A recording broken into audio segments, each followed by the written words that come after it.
வணக்கம் அனைத்துறவுகளுக்கும் எல்லாருக்கும் தெரியும். அன்றைக்கு ஞாயிற்றுக்கிழமை ஈஸ்டர் வாழ்த்துக்களை அனைத்துறவுகளுக்கும் தெரிவித்து கொண்டு நாங்கள் இப்போ சமையல் காணொளி என்ன சமைக்கிறோம் என்றோ பார்ப்போம். வாங்க. நாங்கள் என்ன செய்ய போகிறோம் என்று சொன்னால் கோழிப்புக்கை தான் செய்ய போகிறோம்.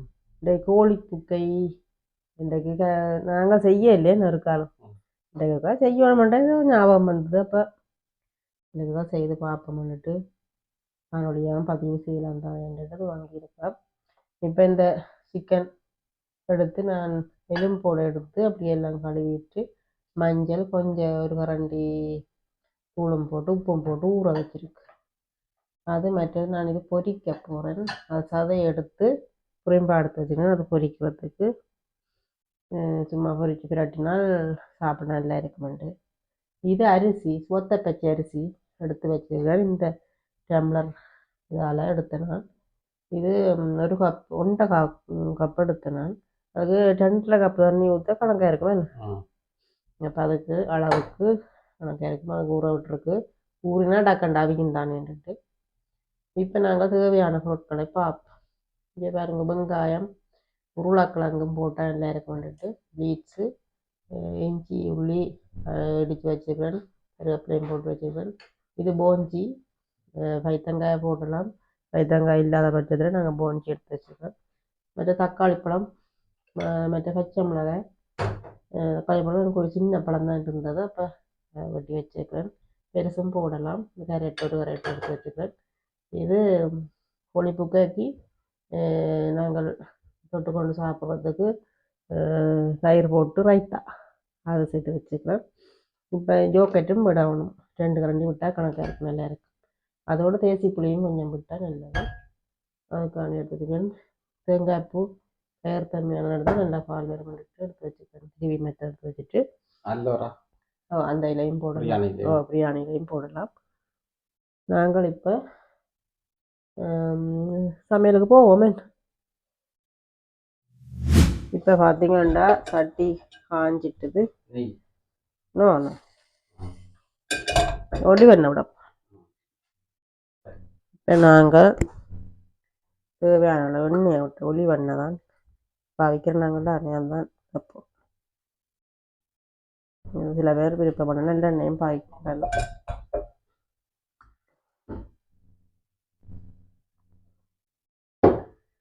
தெரியலையே.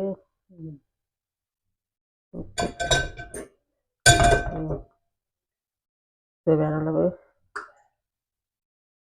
வச்சு இப்போ பச்சை மிளகாய் கீறி வச்சுருந்தேன். இல்லை பச்சை மிளகாய் இது பச்சை மிளகாய் உங்களுக்கு காரத்துக்கு ஏற்ப போடலாம். பச்சை மிளகாய் போட்டுக்குவோம். ரெண்டு நாங்கள் சின்ன வெங்காயம் போட்டு தான் நல்லா இருக்கும். அதனால் நாங்கள் இப்போ சின்ன வெங்காயம் வீட்டில் டக்குன்னு தீரெடுத்தாங்க. இப்போ இந்த வெங்காயத்தை சேர்ப்போம். இந்த வெங்காயம் தான் போடணும்.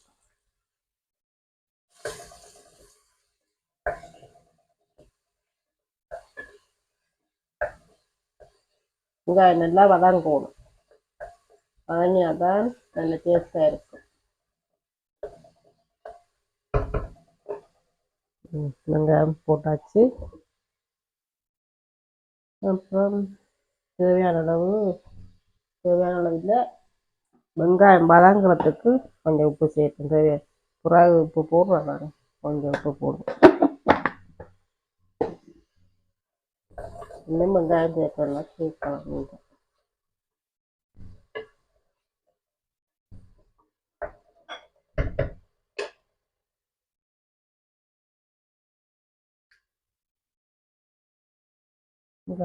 முட்டை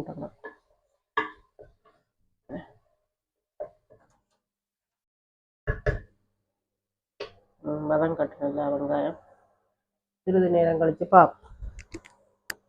எங்கட வெங்காயம் நல்லா வதங்கி வந்துட்டு பார்த்துக்கலாம்.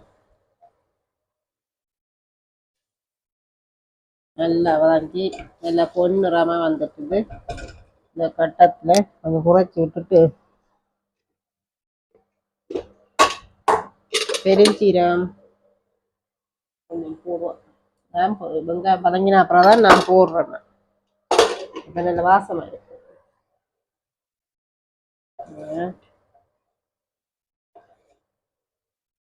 பெருஞ்சீரத்தை போட்டு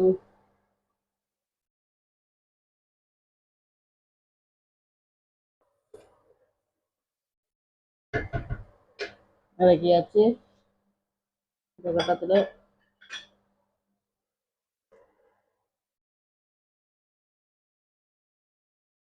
இஞ்சி உள்ளி இதெல்லாம் இடித்து வச்சினால் அதையும் போட்டு கருவேப்பிலையும் போட்டு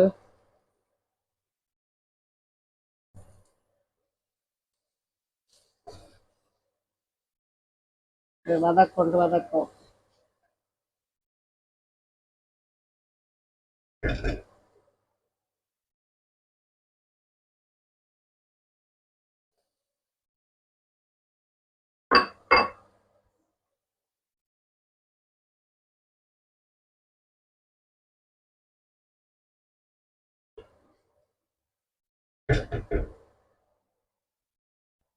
வதங்கட்டும்.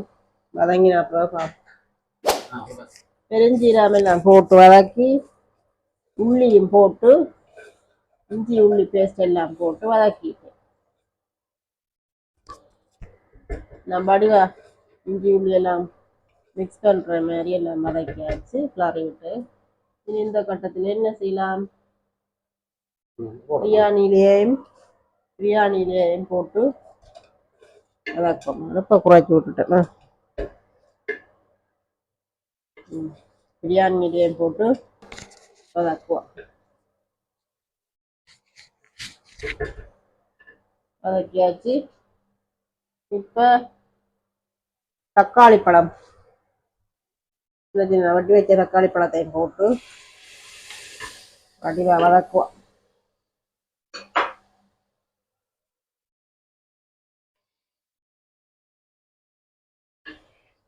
எல்லாம் மிக்ஸ் பண்ணி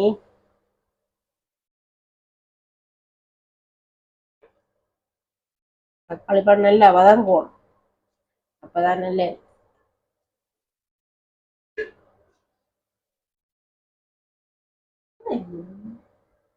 பக்கத்துல நிக்கிற மூச்சு காட்டாம நிக்கிறேன். நான் சமையல் பார்த்து கொண்டு கலக்கலாம். இப்ப பாருங்கோ எல்லாம் வதங்கட்டும். தக்காளி பழம் நல்லா வதங்கினா அப்புறம் பார்ப்போம். இப்ப நான் இந்த லீக்ஸ் எடுத்து வச்சுனானோ லீக்ஸையும் போடுவோம்.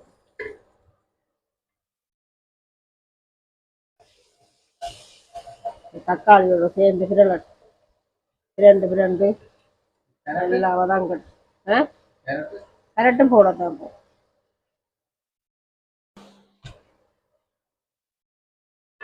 நீ கரெக்டும் பைத்தங்காயும் கிடக்கு உருளைக்கிழங்கு கடைசி கரெக்டையும் போடுவோம். கரெக்டையும் எப்படி வேணுமானாலும் போடலாம். இப்ப கோழியை போட்டுட்டு பிறகு மரக்கரை சேர்க்கணும்னாலும் சேர்க்கலாம்.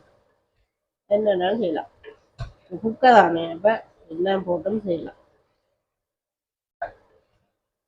இது பிரியாணி மாதிரி தான் ஒரு இது. ஆனா பிரியாணி வந்து உதிராமல் எடுக்கிறது. இது வந்து குக்கையா நல்லா சோறு அவிக்க விடுறோம். அப்ப அதுதான் இந்த கோழி குக்கைன்ற பேர். அப்படியா? ஓ, அதுக்குதான் கோழி. நான் ஒரு நாளும் செய்யல தானே இந்த பைத்தங்கா. இப்ப இந்த போஞ்சியையும் போடுவோம்.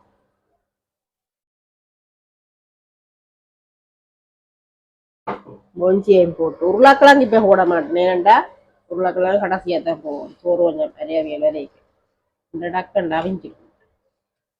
அது பேர் கரைஞ்ச 2000.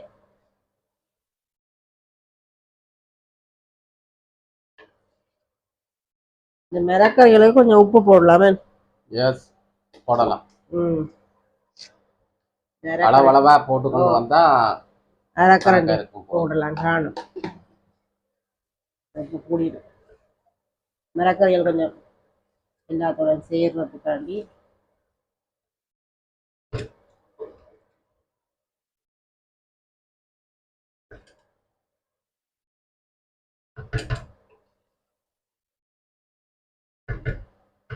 எல்லாம் வதங்கட்டும்.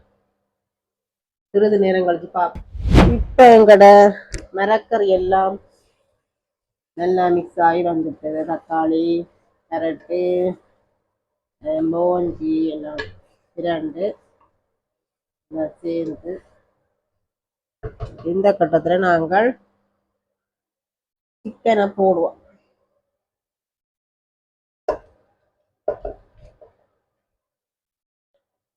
சிக்கனுக்கு நான் தூள் சேர்க்கிறேன். முதலே ஒரு கரண்டி தூளும் உப்பு எல்லாம் போட்டு ஊற வச்சிடறேன். கொஞ்ச நேரம் ஊறினா நல்லா இருக்கும்ட்டு. இனி பிறகுதான் தேவையான அளவு தூள் போடப்போம்.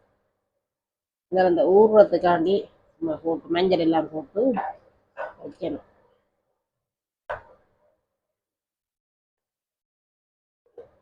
இது நல்லா இந்த சிக்கன் உள்ள தண்ணி எல்லாம் வத்தி அப்படியே வதங்கி வரட்டும். அப்போ சிறிது நேரம் கழிச்சு பார்ப்போம்.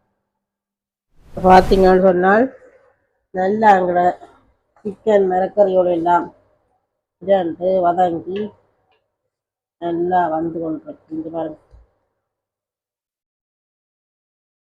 அமைஞ்சு வந்துட்டுது. இந்த கட்டத்தில் நாங்கள் தேவையான அளவு தூளை சேர்ப்போமே. ஆமான்னு சொல்லுங்க வேணும். தேவையானது இவ்வளோ போடுவோம். நாங்கள் எவ்வளோ கரண்டி போடுவோம்? கரண்டி சேர்த்தாலும் பரவாயில்ல. ஒரு காரம் இருந்தா தான் நல்ல 3 கரண்டி காணும். 3 கரண்டிக்கு மேலே போட மரக்கறியும் போட்டது போடா போடலாம். 3 கரண்டி காணுமாட்டா. ஓகே. கொஞ்சம் மஞ்சள் இருந்தாலும் சேர்த்து தானே கொஞ்சம் கொஞ்சமா. ஓகே. சின்ன கரண்டியால மல்லித்தூள் கொஞ்சம் சேர்ப்போம். நிறைய கடைசி அப்படியே இதை போட்டு தண்ணி வச்சிருக்கிறோம். தேவையான அளவு தண்ணி மல்லி தூளிங்க இந்த கரண்டி அளவு கரண்டி போட்டு இல்லை வச்சிருக்க தண்ணி போட்டுட்டு வதக்கிடுவோம்.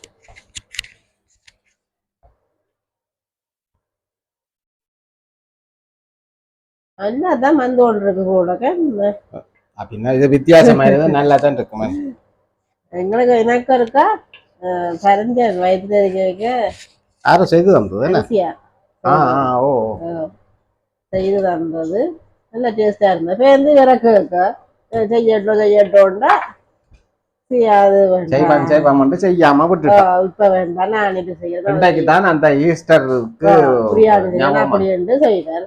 இன்றைக்கு நான் சும்மா நேர்த்தியா கேட்டா போல ஓமண்டுட்டேன். ஓமண்ட உடனே நான் வாங்கியாச்சு. தயிரையும் போட்டு தயிர் விட போறேன். இது பாருங்க தயிர் என்ன இது? ஜோக்கெட் வெள்ளை ஜோக்கெட். இதுல 2 கரண்டி போடலாம். பிரியாணி சேப் தான் இது. சுக்கே அது ஊதிராம எடுக்கணும். அவ்வளோதான். 2 கரண்டி தயிரையும் விட்டு இதுக்கு பாலும் சேர்க்கறது என்ன கொஞ்சம் கொஞ்சம் நான் தான் கொஞ்சம் தேங்காய் எடுத்து சுடுதண்ணிக்க விட்டு புளிஞ்சு வச்சிருக்கேன். 2-3 தரம் புளிஞ்சு வச்சிருக்கேன். எனக்கு சேர்க்கு தயிரை பிரட்டி எடுத்து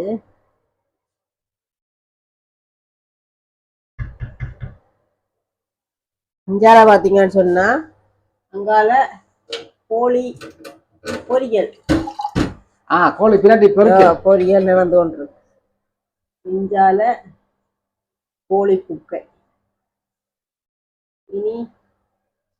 இனி இதுக்கு நாங்கள் தேவையான தண்ணியை விட்டுட்டு என்ன தேவையான அளவு தண்ணி கிடக்கு. இந்த அரிசி அளந்த காப்பி இருக்குல்லோ அது தாங்க பாப்போம். கழுவிட்டு தாங்க.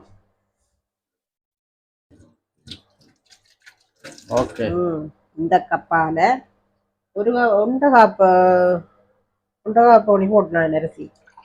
அதுக்கு 3 கப்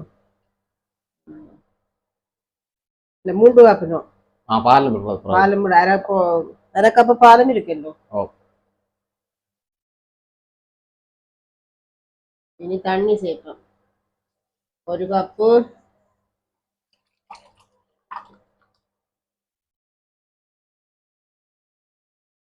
2 கப் 2.5 கூட காணுமே. என்னோட பாலும் பொருள் ஓகே ஓகே. தண்ணி குடி 2.5 கப் தண்ணி விட்டுருக்குறேன் கொண்டா பொனி அரிசிக்கு. மற்றது அரை பொனி தேங்காய் பால் கொஞ்சம் புளிஞ்சு வச்சிருக்கேன். அப்போ அது முடுறபடியா 2.5 கப் விட்டுருக்கேன். 3 கப் விடலாம். பால் விடாத கொதிக்கிறதுக்கு கொஞ்சம் அடப்பா கூட்டிடலாம். பால் விடாதாக்கால் 3 கப் விடலாமே. இனி இது கொதிக்க வேணும். கொதிச்சாத்தான் இப்போ மூடி எடுத்து மூடி விடலாம். எங்க மூடி அரிசியோட உருளைக்கிழங்கையும் சேர்த்து விடுவோமே. வெந்துடும். இனி மூடி போட்டு கொஞ்சம் நேரத்தால போடலாம். கரைஞ்சி போகும் இல்லாட்டி உருளைக்கிழங்கு. அதான். அப்ப அது மூடி வச்சிருக்கு. சிறிது நேரம் கழிச்சு பார்ப்போம். கொதிச்சாப்போம். தண்ணி கொதிக்கணும். தண்ணி இந்த கட்டத்துல என்ன என்னது இது கருவாயிலம் பெருஞ்சீரகம் எல்லாம் நான் பிரிச்சேனா அதைத்தான் தூளா போடுறேன். அதான் நான் முதல் சும்மா முழுசா போடல, பிரிச்ச தூளா போடுவோம். வாசமா இருக்கும். அப்ப அதையும் போட்டு கலக்கினால் நல்ல ஒரு வாசனை வரும். இனி தண்ணி கொதிக்கட்டும்.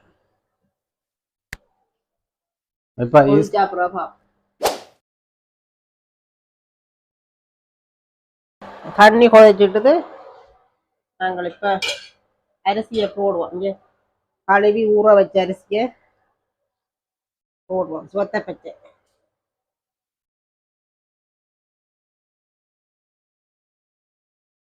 பாஸ்மதியிலையும் செய்யலாம். சொத்த பச்சையில செய்தாதான் நல்ல பொங்கல் தானே. பொங்கல் மாதிரி தானே புக்கே நம்மள. அப்ப இந்த அரிசி போடுறா நல்ல சத்தம் தானே. ரவுட் அரிசி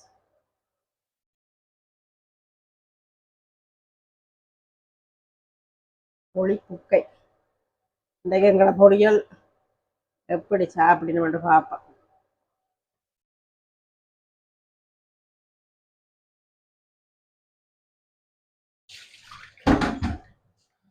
சாப்பிடுவாங்க. 2 நாளங்கால கோழி பொரியல் வச்சிருக்கு சாப்பிடுறது. கிளறி போட்டு அவிய விடுவோம். சோறு அவிஞ்சு அரைவாசத்துக்கு பதத்துக்கு வரைக்க பார்ப்போம். இப்ப நாங்கள் கொஞ்சம் உப்பு சேர்ப்போம். என்னன்னு சொன்னா கோழிக்கு தானே சேர்த்து நாங்கள் அப்போத உப்பு சேர்த்து பிரட்டி வச்சேன் நான். அப்ப அரிசிக்கு கொஞ்சம் அரிசிக்கு அரைக்கரண்டி போடலாம். பார்த்துட்டு பேருந்து காணாட்டி சேர்க்கலாம். உப்பு கூடினா கரைச்சி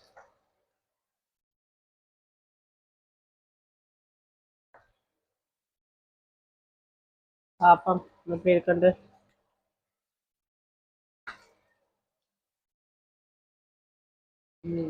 அழகா இருக்கு.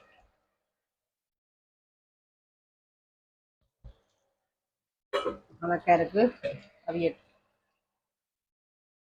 சிறிது நேரம் கழிச்சு பார்ப்போம். அரைவாசி அப்போ என்னண்டு சோறு என்ன கட்டாத நிற்கணும். எல்லாம் கொதிச்சோன்று சோறு அரிஞ்சு ஒன்று. இந்த கட்டத்துல கொஞ்சம் தேசி புளி கொஞ்சம் விடுவோம்.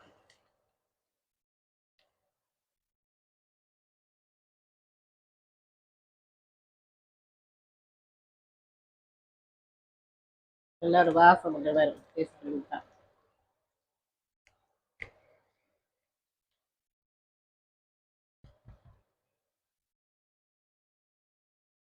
பார்ப்போம்.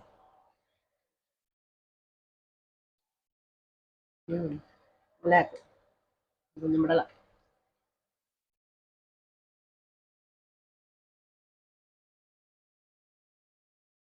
தேசி புளியும் கொடுக்கணும்.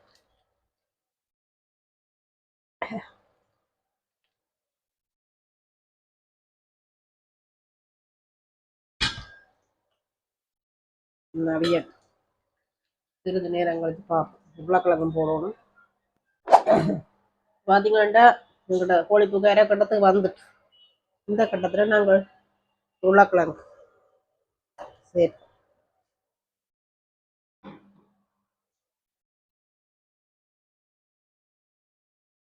உருளைக்கிழங்கையும் கடைசியாக போகிறோம்னா அது குழாஞ்சி வந்துடும். அது கொஞ்சம் கொஞ்சி நல்லா வரும்.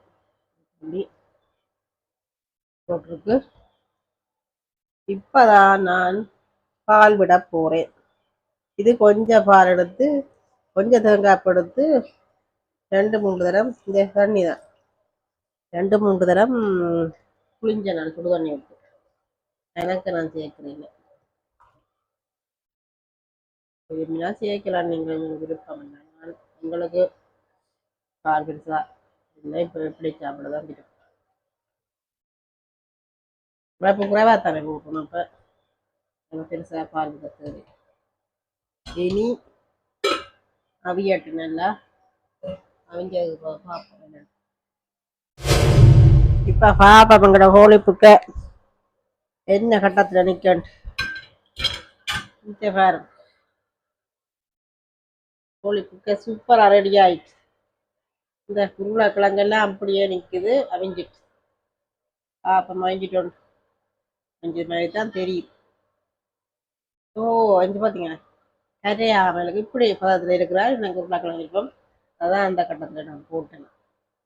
சோறு போட்டு கொஞ்சம் நாள் இல்லாட்டியா கரைஞ்சா நல்லா இருக்கு. அது பார்த்தீங்க நல்ல பதத்துக்கு குக்கைக்கு நல்ல கணக்கான தண்ணியும் விட்டது தானே. சூப்பராக எங்கட கோழி புக்கை ரெடி ஆயிடுச்சு. பாப்பம் சாப்பிட்டு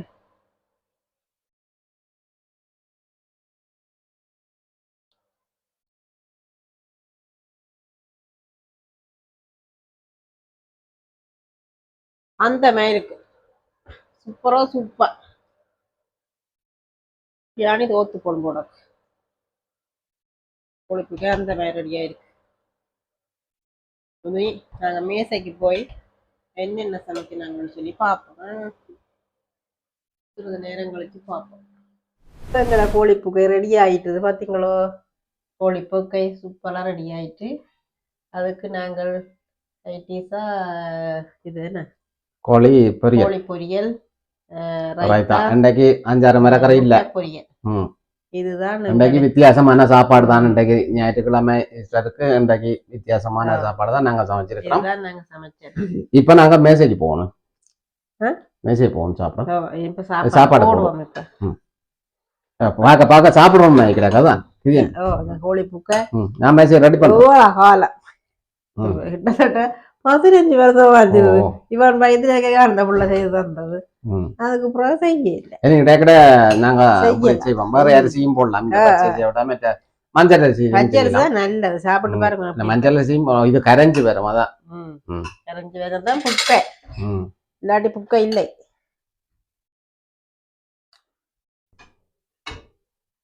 கோழி பொரியல், முட்டை பொரியலும் வைக்கணுமா கதை? முட்டை போல ரைத்தா எலும்பம் பொரிச்ச கோழி பொரி, ரைத்தா,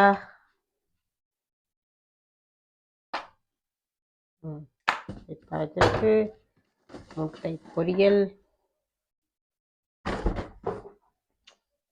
இதுதான் எங்களுடைய இன்னைக்கு சண்டே ஸ்பெஷல். இப்போ அவர் சாப்பிட போறாராம். மேசைக்கு போய் பார்ப்போம்.